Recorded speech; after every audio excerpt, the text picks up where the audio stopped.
ஹலோங்க, வணக்கம் and welcome to our channel kitchen நண்பர்கள்.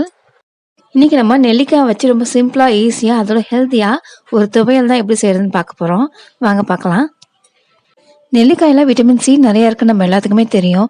அதுவும் இந்த கொரோனா காலகட்டத்தில் நெல்லிக்காய் தினமும் நம்ம எடுத்துக்கிறது மூலமா நம்மளுக்கு நோய் எதிர்ப்பு சக்தியை அதிகப்படுத்தி கொடுக்கும்.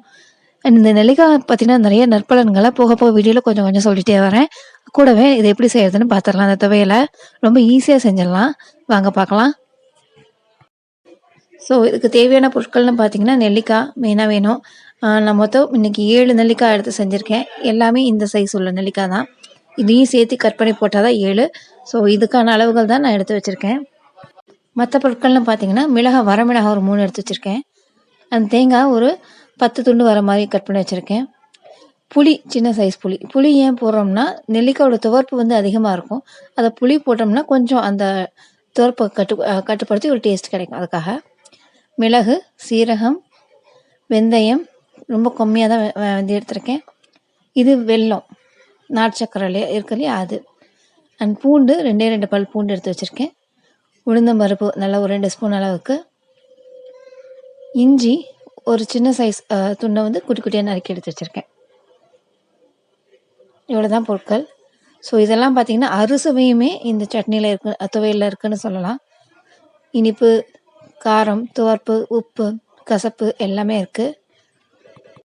ஒரு கடாயில் நல்லெண்ணெய் சேர்த்து வச்சுருக்கேன். அதில் 3 வரமிளகாய் எடுத்து வச்சுருந்தேன் இல்லைங்களா, அதை சேர்த்துக்கலாம்.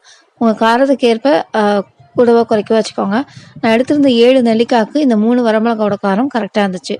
கொஞ்சம் நல்லா காரம் அதிகமாக வேணும்னா நீங்கள் இன்னொன்று கூட சேர்த்துக்கலாம். இப்போ இந்த உளுந்தம்பருப்பு எடுத்து வச்சுருந்தேன் இல்லைங்களா, அதையும் சேர்த்துட்டேன்.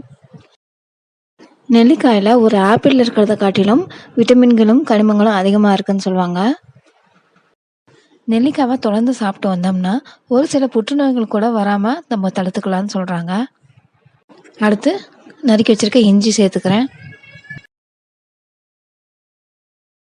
2 பல்லு பூண்டு வச்சுருந்தேன் இல்லைங்களா, அதை கூட்டிக்கிட்டே நறுக்கியிருக்கேன், அதை சேர்த்துறேன்.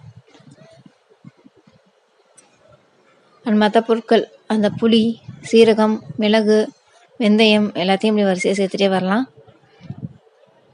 நெல்லிக்காய் பார்த்தீங்கன்னா நம்ம ரத்தத்தில் இருக்க சர்க்கரையோட அளவை கட்டுப்பாட்டில் வச்சுக்கோங்க. இதயத்துக்கும் ரொம்ப நல்லது நெல்லிக்காய். இந்த பொருட்களில் நல்லா வதக்கிக்கலாம். தேங்காயும் முன்னாடியே போட்டு நான் வதக்க போகிறேன். ஏன்னா நம்ம ஒரு 2 நாளைக்கு வச்சுக்கணும் அப்படிங்கும்போது தேங்காய் கொஞ்சம் முன்னாடி நல்லா வதக்கிட்டோம்னா அது சீக்கிரம் கெட்டு போகாமல் இருக்கும். தேங்காவை நல்லா வதக்கி எடுத்துடலாம் எண்ணெயில். தேங்காய் வதங்கினதுக்கப்புறம் நெல்லிக்காயும் சேர்த்து வதக்கிடலாம். பெரிய நெல்லிக்காய் சாப்பிட்றதுனால சளி பிடிக்கும் நிறைய பேர் நினச்சிக்கிறாங்க. பட் அது சளி பிடிக்கிறது இல்லை. இதை சாப்பிட்றது மூலமாக நம்ம உடம்புல இருக்க கபத்தை எல்லாத்தையும் நெல்லிக்காய் வெளியேற்றிடும். ஆனால் இதை இரவு நேரத்தில் மட்டும் நெல்லிக்காவை நம்ம சாப்பிடக்கூடாது. உணவாகவும் சரி, நேரடியாகவும் சரி, அது தொண்டை கரகரப்பை உருவாக்கும்.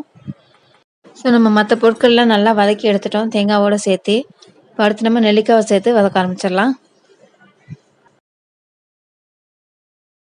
என்னதான் நெல்லிக்காய் சாப்பிட்றதுல இவ்வளோ நன்மைகள் இருக்குதுன்னு நான் சொல்லியிருந்தாலும் முக்கியம் உயர் ரத்த அழுத்தம் இருக்கவங்க, அதாவது ஹை பிளட் ப்ரெஷர் இருக்கவங்க உங்கள் டாக்டர்கிட்ட கேட்டுக்கோங்க.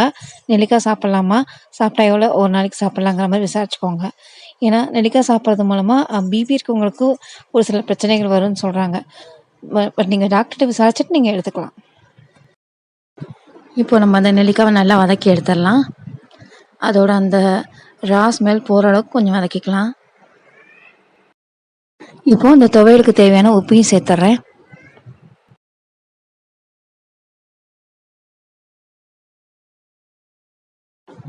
எல்லா பொருளும் நல்லா வதங்கிடுச்சு. அடுப்பில் ஆஃப் பண்ணிவிட்டு கடைசியாக நான் அந்த நாட்டு சர்க்கரை 1/2 ஸ்பூன் எடுத்துருந்தேன், அதை சேர்த்துட்றேன். இப்போ இதை நல்லா ஆற விட்டுட்டு நம்ம மிக்சியில் போட்டு அரைச்சி எடுத்துடலாம்.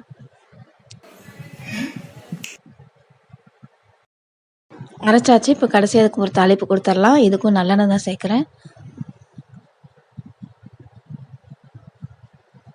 வெறும் கடுகும் கருவேப்பிலை மட்டும் போட்டு தாளித்து நம்ம துவையலில் சேர்த்துடலாம்.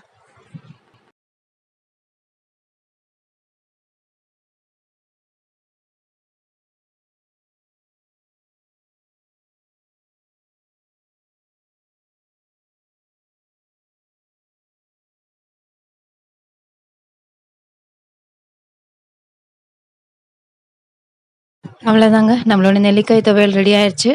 இதை வந்து நீங்கள் தோசை இட்லி அதுக்கு தொட்டுக்கணுன்னா இன்னும் கொஞ்சம் தண்ணி சேர்த்து சட்னி பதத்துக்கு கொண்டு வந்துக்கோங்க. இதே கன்சிஸ்டன்சியில் வச்சுருந்தீங்கன்னா நீங்கள் சாப்பாட்டுக்கு அந்த மாதிரி போட்டு சாப்பிட நல்லாயிருக்கும்.